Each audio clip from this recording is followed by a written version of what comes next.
अक्सर घरों में जब बिजली की तार टूट जाती है, खराब हो जाती है, तो उसको जोड़ने के लिए टेप का इस्तेमाल किया जाता है, जो तार को जोड़ने के साथ करंट लगने के डर को भी खत्म कर देती है। इसलिए आज मैं आपको मामूली सी टेप इंडियन फैक्ट्री में कैसे बनाया जाता है उसका पूरा प्रोसेस दिखाने वाला हूं। बिजली की तारों को आपस में जोड़ने वाली टेप बनाने के लिए सबसे पहले प्लास्टिक की बड़ी बड़ी रोलों को चाइना से मंगवाया जाता है। फिर इसको फैक्ट्री में लाने के बाद इसको ओपन किया जाता है और इसको मशीन में सेट करने से पहले इसके बीच में एक लोहे की रॉड डाली जाती है ताकि मशीन में इसे फंसाया जा सके। अब इसको उठा के मशीन तक ले जाया जाएगा, फिर पुराने वाले रोल से नए वाले रोल को जोड़ दिया जाएगा, क्योंकि अगर नए रोल को दोबारा से मशीन में अगर सेट किया जाएगा तो उसमें बहुत ही ज्यादा टाइम लग जाता है। इसी कारण पुराने वाले रोल जब थोड़ा सा बच जाता है तो उसको नए वाले रोल से जोड़ दिया जाता है। मशीन में रोल को अच्छी तरीके से सेट करने के बाद मशीन को चालू कर दिया जाता है। अब ये रोल मशीन में नीचे से ऊपर तक इसी तरीके से घूमता रहता है। अब ये रोल मामूली सी आप पन्नी समझ सकते हैं। इसको टेप बनाने के लिए इसमें काफी स्ट्रॉन्ग ग्लू डाला जाता है। तो भैया ने यहाँ पर ग्लू का बाल्टी उठा के मशीन के आगे वाले हिस्से में पलट दिया है। फिर अपना जितना भी ग्लू होता है इस रोल पे लगातार इसी तरीके से चढ़ता रहता है और जितना भी एक्स्ट्रा ग्लू होता है इस रॉड की मदद से वो नीचे निकल जाता है। अब यहाँ से अपना जितना भी रोल होता है ग्लू के साथ मिक्स होकर मशीन में आगे बढ़ता रहता है और इस मशीन के अंदर काफी सारे हीटर लगे होते हैं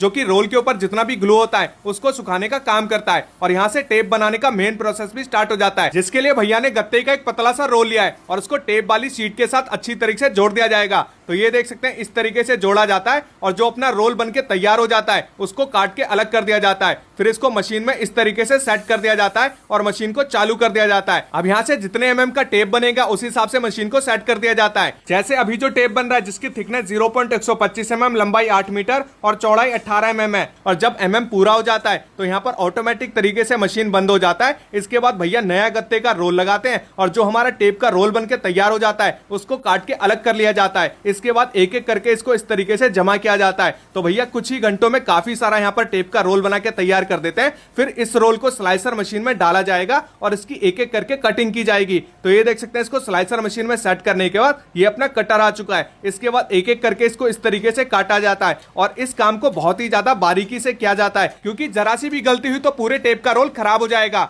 लेकिन भैया अपने काम में इतने ज्यादा एक्सपर्ट हो चुके हैं कि भैया से अब कोई भी गलती नहीं होती है और भैया लगातार इसी तरीके से कटिंग करते रहते हैं। और आप देख सकते हैं बराबर मात्रा में यहाँ पर कटिंग हो रही है, ना कोई ज्यादा हो रहा है ना कोई कम हो रहा है। और जब कटिंग पूरा हो जाता है फिर मशीन को ओपन किया जाता है। फिर सारे टेप को निकाल के करेट में इकट्ठा कर लिया जाता है। अब इस करेट को उठा के पैकिंग वाले डिपार्टमेंट में भेजा जाएगा। तो सबसे पहले लेमिनेशन वाली पन्नी बिछाई गई है, फिर एक एक करके इसके अंदर ब्रांडिंग डाला जाता है। अभी तक आपने पीछे जितना भी काम देखा है वो सारा का सारा काम मशीनों द्वारा हो रहा था और आगे जितना भी काम होगा अब सब हाथों से किया जाएगा। और आंटी जी के हाथों की स्पीड इतनी बढ़िया है कि अच्छे खासे मशीनों को भी फेल कर दे। फिर सारे टेपों को बढ़िया से लैमिनेट करने के लिए ऊपर से हॉट ब्लर भी मारा जाता है और इसके बाद सारे उल्टे टेपों को सीधा कर लिया जाता है। अब आप सोच रहे होंगे कि इसको सीधा क्यों किया जाता है, तो भैया